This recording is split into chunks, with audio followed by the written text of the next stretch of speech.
प्यारे बच्चों, like share subscribe तो कर दो। Student, next topic is relative frequency. Relative frequency क्या होता है बच्चों? It's a ratio of frequency of each item to the total frequency, है ना। टोटल फ्रीक्वेंसी मतलब इन सभी का सम से हम क्या कर रहे हैं, पर्टिकुलर फ्रीक्वेंसी को, सर्टन आइटम की फ्रीक्वेंसी को डिवाइड कर रहे हैं। लाइक 3 को हम यहाँ पे सम कितना आ रहा है, 9, 11, 14 एंड 20। 3 को 20 से डिवाइड किया तो 3/20 क्या कहलाएगी? रिलेटिव फ्रिक्वेंसी कहलाएगी। ठीक है। क्लास साइज, क्लास साइज क्या होता है? अपर और लोअर लिमिट के बीच में जो डिफरेंस होता है वो आपके क्या कहलाता है? Class size. जैसे ये क्लास इंटरवल है ना। जैसे मैंने आपको एग्जांपल दिया था ना, कंटिन्यूस डेटा के अंदर आपने एक ग्रुप बना लिया वेट का। क्लास में 10 स्टूडेंट है, आपने ऐसे नहीं लिखा पर्टिकुलर एक एक स्टूडेंट के, आपने क्या किया, डेटा नहीं लिखा। आपने ऐसे नहीं बोला कि 40 किलोमीटर आपका 40 kg है, सेकंड स्टूडेंट का 80 है, थर्ड का फिर 40 kg है। तो आपने क्या किया, आपने बोला जब 2-3 स्टूडेंट की 40 kg वेट आ रहा है तो आपने क्या किया, एक रेंज बना ली, एक ग्रुप बना लिया। आपने बोला 20 to 40 kg में कितने स्टूडेंट आ रहे हैं, आपने जैसे बोला 10 में से 4 स्टूडेंट आ गए। ठीक है। 40 to 60 में कितने आ गए? आपने एक क्या बना लिया, क्लास बना लिया, एक ग्रुप बना लिया, क्लास इंटरवल या ग्रुप। तो ये ग्रुप के अंदर एक लोवेस्ट लिमिट होती है, एक अपर लिमिट होती है। तो अपर और लोवेस्ट लिमिट के बीच का जो डिफरेंस होता है वो कहलाता है आपका क्लास साइज। ठीक है। तो आई होप आपको समझ आ रहा होगा बच्चों अभी तक सारे टॉपिक। नेक्स्ट है बच्चों पिक्चोग्राफ। किसी भी डेटा को पिक्चर्स के थ्रू, इमेजेस के थ्रू रिप्रेजेंट करना कहलाता है पिक्चोग्राफ। जैसे आपको यहाँ पे एक एग्जांपल दिया हुआ है, एक मैन्युफैक्चरर है बाइसाइकिल बनाने वाले। ठीक है। वो बाइसाइकिल्स बनाते हैं, तो यहाँ पे बाइसाइकिल्स को हर मंथ में कितनी बाइसाइकिल बना रहा है वो इमेजेस के थ्रू रिप्रेजेंट किया है। ठीक है।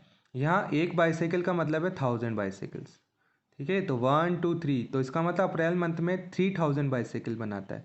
1 2 3 4 5, तो वो मार्च में 5000 बना रहा है। फेबररी 1 2 3 4 मतलब 4000। जनवरी 1 2 3 4 यानी 4000। तो इस तरह से पिक्चर्स के थ्रू रिप्रेजेंट करना किसी भी डेटा को पिक्चोग्राफ कहलाता है। नेक्स्ट है बच्चों बार ग्राफ। बार ग्राफ कुछ इस तरह से बनते हैं। ये आपके सामने एक बार ग्राफ बना हुआ है, ये बार्स कहलाती है, छड़। ठीक है। तो ग्राफ को हिंदी में बोलते हैं आलेख, बार को बोलते हैं छड़। बार ग्राफ की बात करें, छड़ आलेख की बात करें, कुछ इस तरह से दिखता है। तो जब बार के थ्रू किसी डेटा को आप रिप्रेजेंट कर रहे हो तो वो बार ग्राफ कहलाता है। ये जो बार ग्राफ होते हैं ना बच्चों, इनकी जो विड्थ होती है, इनकी जो चौड़ाई होती है, ये इक्वल होती है, और इनके बीच की जो एक गैप है ये भी इक्वल होती है। ओके। और इनकी जो हाइट है, इनकी जो हाइट होती है बच्चों, वो प्रोपोर्शनल होती है गिवन डेटा के। ठीक है। तो ये डबल बार ग्राफ भी होते हैं। ये डबल बार ग्राफ आपके सामने पिक्चर में आपको दिखाई दे रहा है। ठीक है। तो डबल ग्राफ, बार ग्राफ का क्या यूज़ होता है, ये कंपेयर करते हैं दो डेटा ग्रुप्स को। लाइक इस एग्जांपल में आपको हाफ ईयरली और फाइनल के, ये वाइट वाला जो बार ग्राफ है ये हाफ ईयरली के मार्क्स को शो कर रहा है मोनिका के, और ये फाइनल के मार्क्स को शो कर रहा है मोनिका के। ऐसे साक्षी के, ऐसे अंगद के, ऐसे प्रगति, ऐसे सिमरन के। अब है next range of data. Range क्या होता है? हाईएस्ट और लोवेस्ट लिमिट के बीच में डिफरेंस। ठीक है। हाईएस्ट और लोवेस्ट वैल्यू के बीच का डिफरेंस आपका कहलाता है रेंज।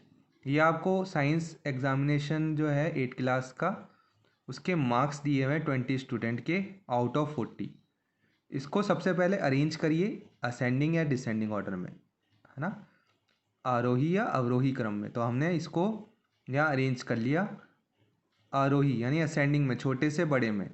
ठीक है। इससे क्या फ़ायदा होगा आपको, ईजी रहेगा डेटा की रेंज फाइंड करना।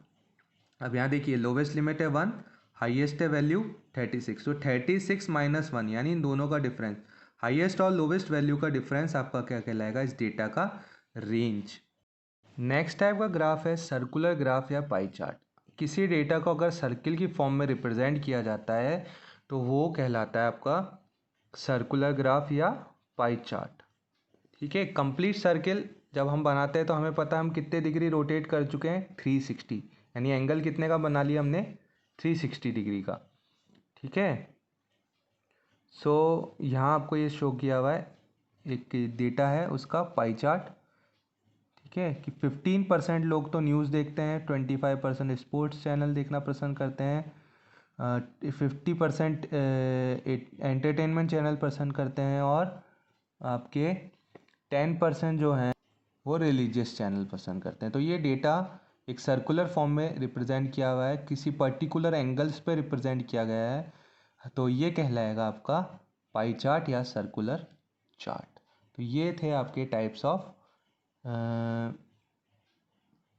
ग्राफ कि हम डेटा को किस किस तरीके से रिप्रेजेंट कर सकते हैं। हम उसको पिक्चोग्राफ से रिप्रेजेंट कर सकते हैं, हम उसे बार ग्राफ से रिप्रेजेंट कर सकते हैं, हम उसे पाई चार्ट या सर्कुलर ग्राफ से रिप्रेजेंट कर सकते हैं। ठीक है, इससे रिप्रेजेंट करेंगे तो डेटा को समझना ईजी रहेगा। अगर रिटर्न फॉर्म में लिखेंगे तो डेटा को समझना मान ली ईजी नहीं रहता, डेट्स वाई हमें इन ग्राफ की ज़रूरत पड़ती है। वीडियो देखने के लिए आप सभी प्यारे बच्चों का धन्यवाद।